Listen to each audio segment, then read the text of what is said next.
জয় শ্রীকৃষ্ণ। রাধে রাধে। নমস্কার বন্ধুরা। আষাঢ় মাসের শুক্লপক্ষের শ্রী শয়ন একাদশী 2025 সালে কবে পালন করতে হবে শ্রী শয়ন একাদশীর পালনের পূর্ণাঙ্গ সময়সূচি, ব্রত মাহাত্ম্য কথা, এই একাদশীর বিশেষ বিধি নিষেধ, মন্ত্র, নিয়ম আজকের এই পর্বের বিস্তারিত জানাতে চলেছি। শুধুই ভক্তবৃন্দ, গল্প অ্যান্ড কথায় মৌমিতা পরিবারের সকলকে জানাই সুস্বাগতম। আশা রাখি কৃষ্ণ কৃপায় সকলে ভালো আছেন, সুস্থ আছেন। আষাঢ় মাসের শুক্লপক্ষের একাদশী তিথিতে জগৎপালক ভগবান শ্রী বিষ্ণু ক্ষীর সাগরের শ্বেত দ্বীপে আগামী 4 মাসের জন্য অনন্ত শয্যায় যোগ নিদ্রায় শয়ন করেন। এই শয়ন একাদশী 2025 সালে পালন করতে হবে। ইংরেজির 6 জুলাই, বাংলার 21 আষাঢ় রবিবার। ভাদ্র মাসে শুক্লপক্ষের একাদশীতে ভগবান বিষ্ণু পার্শ্ব একাদশীতে পার্শ্ব পরিবর্তন করেন, আর কার্তিক মাসের শুক্লপক্ষে শ্রী উত্থান একাদশীতে ভগবান উত্থিত হন বা জাগরিত হন। ভগবান বিষ্ণুর এই 4 মাসের বিশ্রামের সময়কাল হল চতুর্মাস। চতুর্মাস ব্রত অনেকে শুরু করেন এই শয়ন একাদশী থেকেই। আবার অনেকেই আষাঢ় মাসে পূর্ণিমা থেকে চতুর্মাস ব্রত শুরু করেন। শ্রবণ করুন শ্রী শয়ন একাদশীর ব্রত মাহাত্ম্য কথা। ওং নমো ভগবতে বাসুদেবায় নমঃ। ভবিষ্যত্তর পুরাণে যুধিষ্ঠির শ্রীকৃষ্ণ তথা নারদ ব্রহ্মা সংবাদ রূপে এই মাহাত্ম্য বর্ণিত হয়েছে। মহারাজ যুধিষ্ঠির বলিলেন, হে কৃষ্ণ, আষাঢ় মাসের শুক্লপক্ষের একাদশীর নাম কি? এর মহিমাই বা কি? আমাকে কৃপা করে বলুন। ভগবান শ্রীকৃষ্ণ বললেন, ব্রহ্মা এই একাদশী সম্পর্কে দেবশ্রী নারদকে বলে গিয়েছেন। আমি সেই আশ্চর্যজনক কথা আপনাকে বলছি। শ্রী ব্রহ্মা বললেন, হে নারদ, এ সংসারে একাদশীর মতো পবিত্র আর কোনো ব্রত নেই। সকল পাপ বিনাশের জন্য এই বিষ্ণু ব্রত পালন করা একান্ত আবশ্যক। যিনি এই পবিত্র পাপ নাশক এবং সকল অভীষ্ট প্রদাতা একাদশী ব্রত না করেন তাকে নরকগামী হতে হয়। আষাঢ়ের শুক্লপক্ষের এই একাদশী শয়নী নামে বিখ্যাত। শ্রী ভগবান ঋষিকেশের জন্য এই ব্রত পালন করতে হয়। এই ব্রতের সম্বন্ধে এক মঙ্গলময় পৌরাণিক কাহিনী আছে। আমি এখন তা বলছি। বহু বছর আগে সূর্য বংশে মান্ধাত্তা নামে একজন রাজা ছিলেন। তিনি ছিলেন সত্য প্রতিজ্ঞ এবং প্রতাপশালী চক্রবর্তী রাজা। প্রজাদের তিনি নিজের সন্তানের মতো পালন করতেন। সেই রাজ্যে কোনো রকম দুঃখ, রোগ, ব্যাধি, দুর্ভিক্ষ, খাদ্যাভাব অথবা কোনো অন্যায় ছিল না। এইভাবে বহুদিন অতিবাহিত হলো। কিন্তু এক সময় দৈব দুর্বিপাকে টানা 3 বছর সে রাজ্যে কোনো বৃষ্টি হলো না।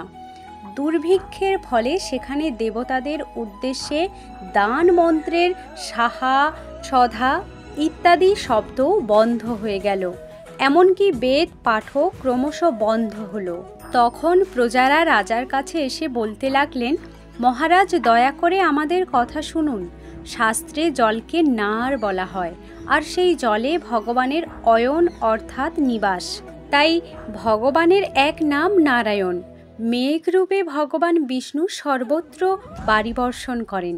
সেই বৃষ্টি থেকে অন্ন এবং অন্ন খেয়ে প্রজাগণ জীবন ধারণ করেন। এখন সেই অন্নের অভাবে প্রজারা ক্ষয়প্রাপ্ত হচ্ছেন। অতএব হে মহারাজ, আপনি এমন কোনো উপায় অবলম্বন করুন যাতে আপনার রাজ্যের শান্তি এবং কল্যাণ সাধন হয়। রাজা মান্ধাত্তা বললেন, তোমরা ঠিকই বলেছ। অন্ন থেকে প্রজার উদ্ভব, অন্ন থেকেই প্রজার পালন। তাই অন্নের অভাবে প্রজারা বিনষ্ট হন, আবার রাজার দোষেও রাজ্য নষ্ট হয়। আমি নিজের বুদ্ধিতে আমার কোনো দোষ খুঁজে পাচ্ছি না, তবুও প্রজাদের কল্যাণের জন্য আমি আপ্রাণ চেষ্টা করব। তারপর ব্রহ্মাকে প্রণাম করে রাজা সৈন্যসহ বনে গমন করলেন। সেখানে প্রধান প্রধান ঋষিদের আশ্রমে ভ্রমণ করলেন। এভাবে তিনি ব্রহ্মার পুত্র মহাতেজস্বী অঙ্গিরা ঋষির সাক্ষাৎ লাভ করলেন। তাকে দর্শন মাত্রই রাজা মহানন্দে ঋষির চরণ বন্দনা করলেন। মুনিবর তাকে আশীর্বাদ ও কুশল জিজ্ঞাসা করলেন। রাজা তখন তার বনে আগমনের কারণ সবিস্তারে ঋষির কাছে জানালেন। ঋষি অঙ্গিরা কিছু সময় ধ্যানস্থ থাকার পর বলতে লাগলেন, হে রাজন, এটি সত্য যুগ। এই যুগে সবাই বেদপরায়ণ এবং ব্রাহ্মণ ছাড়া অন্য কেউ তপস্যা করেন না। এই নিয়ম থাকা সত্ত্বেও এব শুভ রাজ্যে তপস্যা করছে। তার এই আকর্ষণের জন্যই রাজ্যের এই দুর্দশা। তাকে হত্যা করলেই সকল দোষ দূর হবে। রাজা বললেন, হে মুনিবর, তপস্যাকারী নিরপরাধ ব্যক্তিকে আমি কিভাবে বধ করব?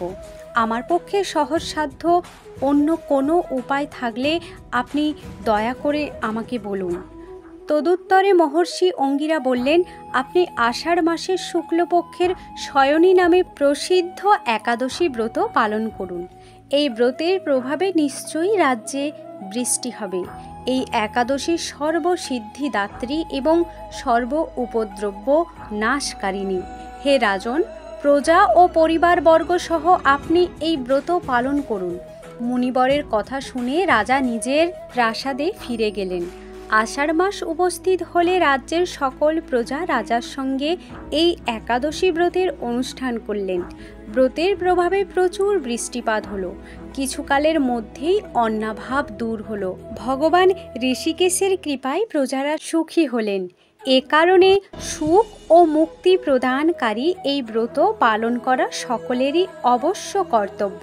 শাস্ত্র অনুযায়ী শয়ন বা দেবশয়নী একাদশী থেকে শুরু করে দেব প্রবোধিনী বা উত্থান একাদশী পর্যন্ত সময়কে চতুর্মাস বলা হয়।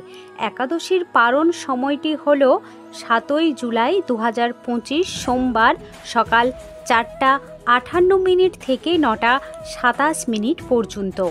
একাদশীর পারণ ছাড়া ব্রত অসম্পূর্ণ। একাদশীর দিন কৃষ্ণপ্রসাদ অনুকল্প হিসেবে গ্রহণ করে একাদশীর ব্রত পালন করতে হয়। তবে একাদশীর পালনের নির্দিষ্ট সময়ের মধ্যেই ভগবানকে পঞ্চ রবিশস্য ভোগ নিবেদন করবেন। ভগবানের ভোগে অবশ্যই তুলসী পত্র দিতে হবে এবং পালনের মন্ত্রটি 3 বার উচ্চারণ করবেন।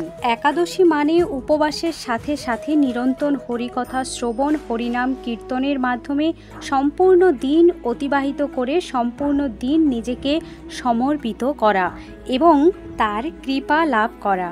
আজকের এই একাদশী কথা এখানেই শেষ করছি। একাদশী সর্বশ্রেষ্ঠ ব্রত। এই ব্রত নিজেও পালন করুন এবং অপরকেও উৎসাহ প্রদান করুন।